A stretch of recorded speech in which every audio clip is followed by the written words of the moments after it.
pull off some of the comfrey leaves and just, there's that little watermelon, and I just put them on the ground for mulch. And they grow so fast you have to do it pretty often. It's easy for it to get away from you. But they're working together, the comfrey holding the tomatoes up so they don't just fall down to the ground. Mulching also helps preserve water. And comfrey is a plant that puts a lot of nitrogen and good nutrients into the soil. You can see some mint there that just came up voluntarily, the mint, and a few watermelons in this section. There's one. And you just can take that and just break it off and mulch with it. You can see how that's been going here. There's another melon. And another one in there. So, that's the hugelkultur bed. We've grown all kinds of vegetables in here, and herbs and native plants. One herb that's growing profusely here is catnip. Here you can see a bunch of catnip with a tomato right in the middle of it there. Yeah, and it looks like a lot of competition, doesn't it? But there's so much nutrient material in the hugelkultur bed and plenty of water. So these are all thriving like a jungle. You know, it's that kind of habitat where you really don't have to worry about having too many plants. I suppose there's a limit to it. Oh, there's some kale that we let go to seed. It's almost time to harvest those seeds. I got some more in other places too that are ready. Okay, think I better go to another part of the garden before the sun goes down. Then we'll finish this in the morning. So I forgot to mention last night that these dried up things in this row are peas. They're at the end of their season. There's just a few left, and that's how they get when they're done producing. They start drying up. You can see a couple of peas here and there. I think they were saving those for seed. So that's why you have this dry row, even though it gets watered like the beans over there. And now we can see them better in the morning sun than we could at night. And there's asparagus, a perennial plant growing with these annuals, and takes asparagus 2 or 3 years to get established after you plant them, and then they come back every spring. So that's the tall asparagus that's going to seed. We pick them when they're short, like little asparagus shoots that you buy in a store. They get that tall, and they produce in May, the month of May through part of June. Okay, down there is apple trees and cherry trees. So the trees interspersed with the garden of cultivated vegetables. Some vegetables like having a little shade. They don't want full sun all the time. Trees attract pollinators, the fruit trees especially, and birds. And birds eat insects in your garden and drop their waste, creating more fertility.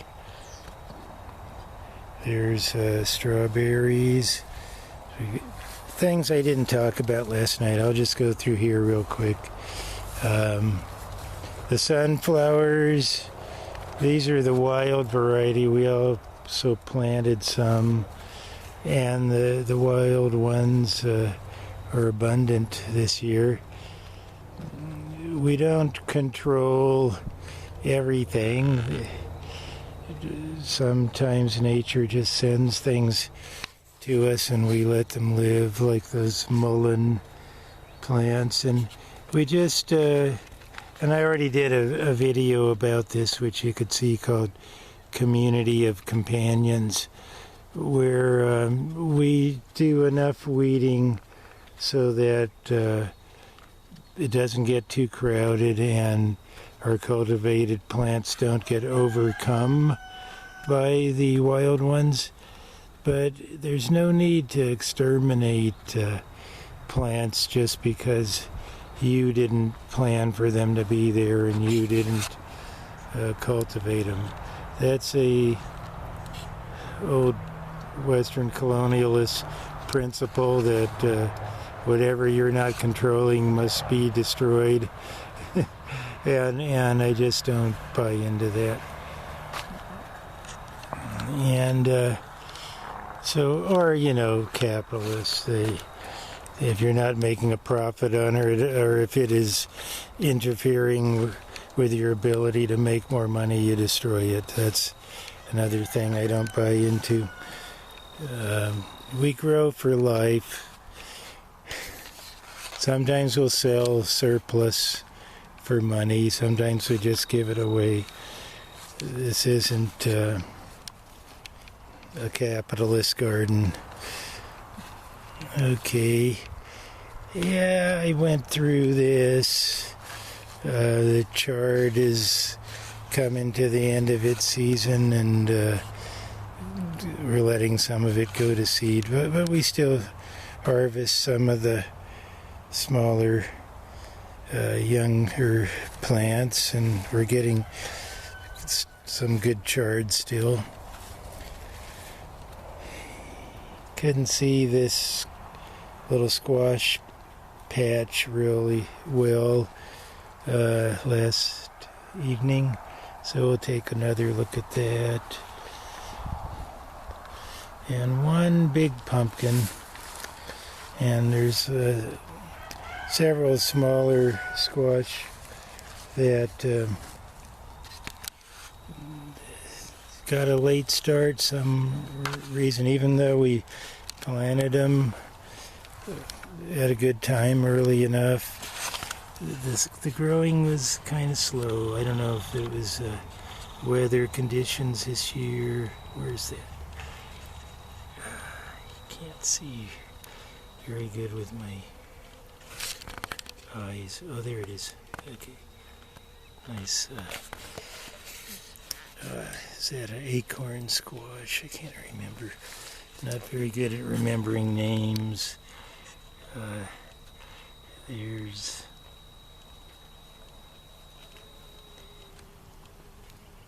Where'd it go? There it is. Oh, yeah. Another little one. They'll get big enough to eat. We still have a lot of time. Oh, did I take this picture of the squash? Yeah, there's a big one. I mean, a big pumpkin. For some reason called a Cinderella pumpkin.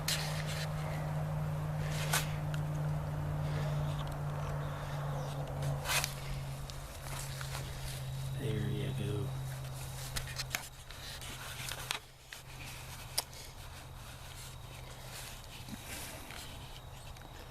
Sunflower. That's one of the large sunflowers that I actually planted.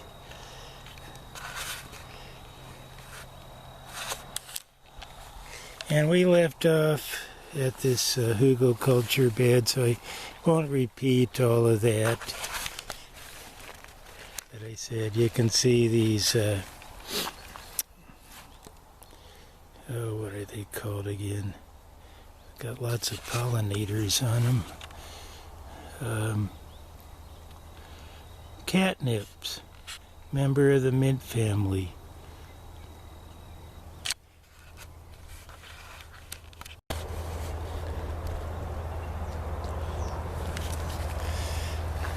And a little bit of lamb's quarter in there. Another wild herb that's nice to eat. Almost fell down there. Cherries and walnuts growing along the fence there.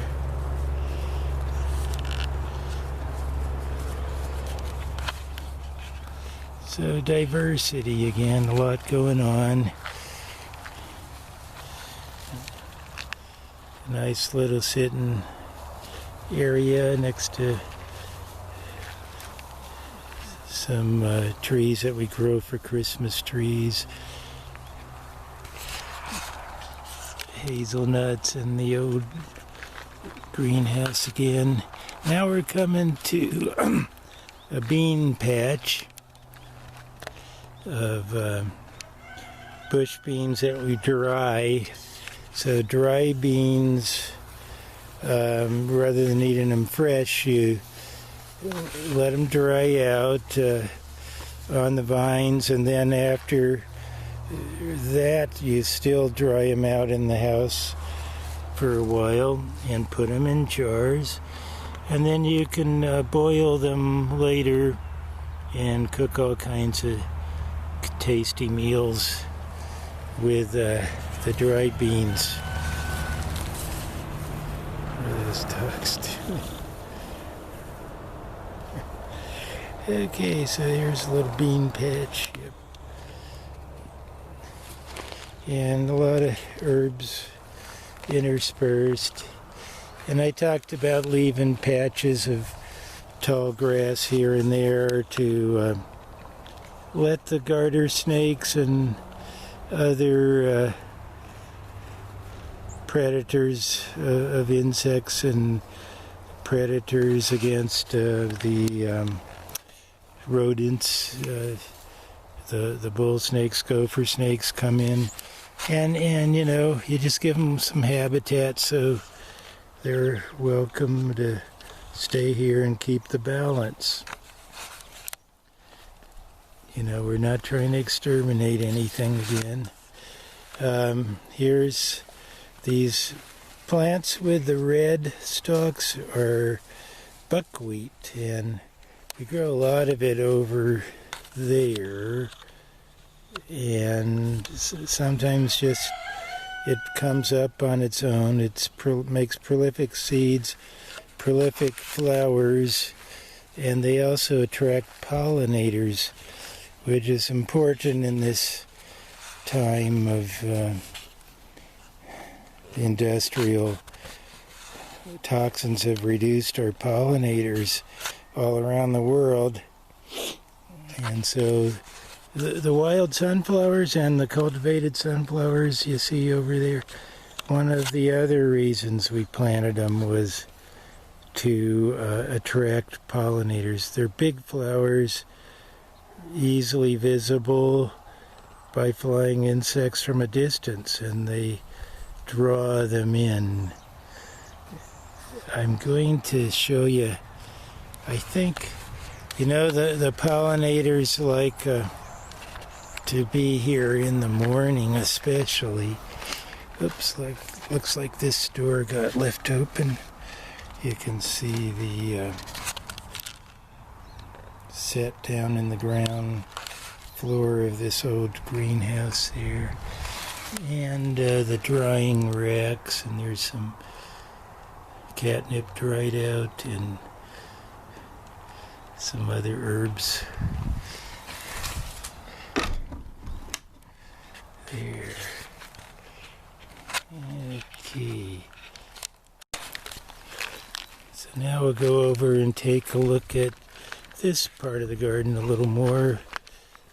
So the first thing you see is all these sunflowers. And I'm going to come around the other side so I get the sun to my back a little more. Not get too much glare. And there's a little squash plant with a honeybee in it.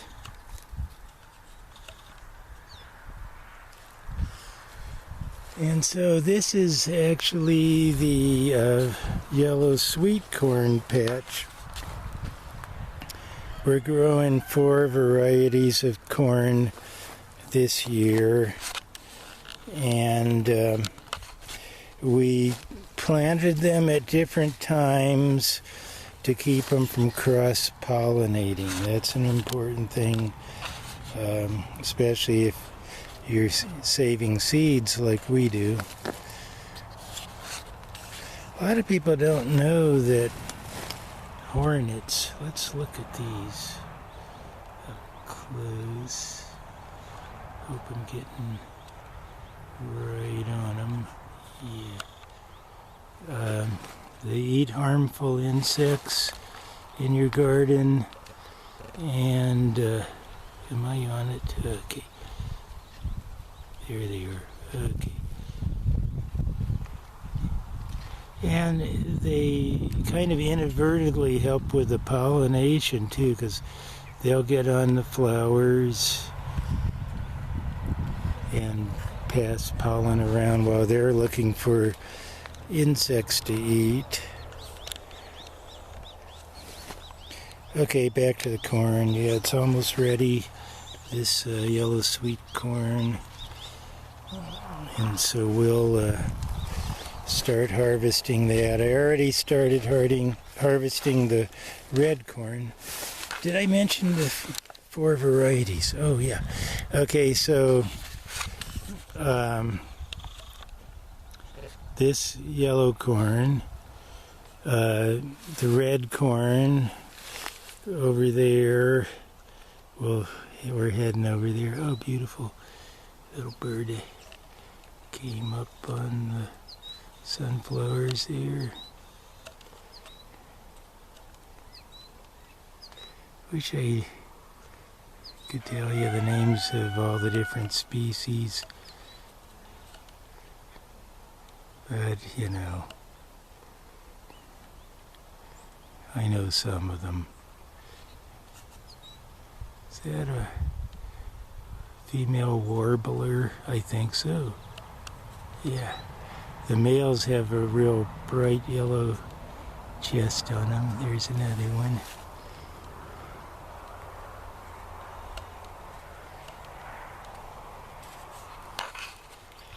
Yellow warblers. Well, I didn't finish the previous thought. Oh gosh.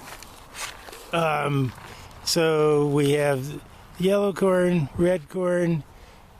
Yellow corn's grown to eat right off the cobs, and the red corn is one that we grow for flour. And out beyond that patch is the painted mountain corn. Was a breed developed in Montana to meet Montana weather conditions. I'll show you that up close pretty soon. And then in the big greenhouse way over there is the popcorn, and we'll show you that when we go in there last. You can see the tomatoes in between there. We'll head around that way in a minute. Just before we go look at corn, a couple of our nut trees that I'm trimming to the size of bushes rather than letting them get real large like the ones in my backyard. I've heard over in Europe the hazelnuts, also called filberts, are often trimmed as hedges, and they're very productive that way. So these ones are relatively young compared to the trees we planted a long time ago, and you can see lots of nuts in there.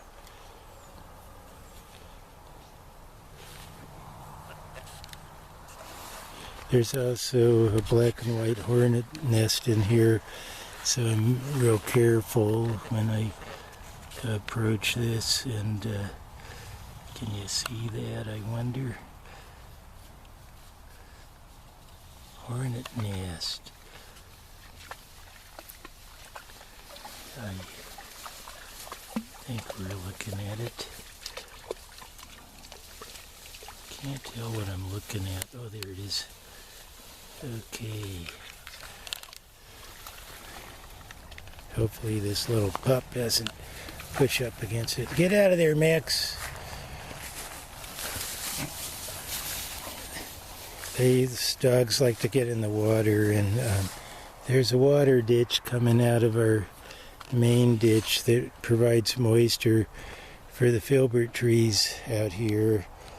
And filberts or hazelnuts like a lot of water. That's why they grow so well in western Oregon. They get a lot of rain. But in dry, hot summer Montana and cold winter Montana, we've got to help these hazelnuts a lot with irrigation. There's a nice one. This new tree is putting out some nice nuts now. Can you see that? There it is. Lots of, not as many as that other new tree. Oh, there's some. Yeah. Okay. Beautiful. Beautiful. Okay. So there's the red corn, and in front of it here we have some watermelons here coming along. Real nice.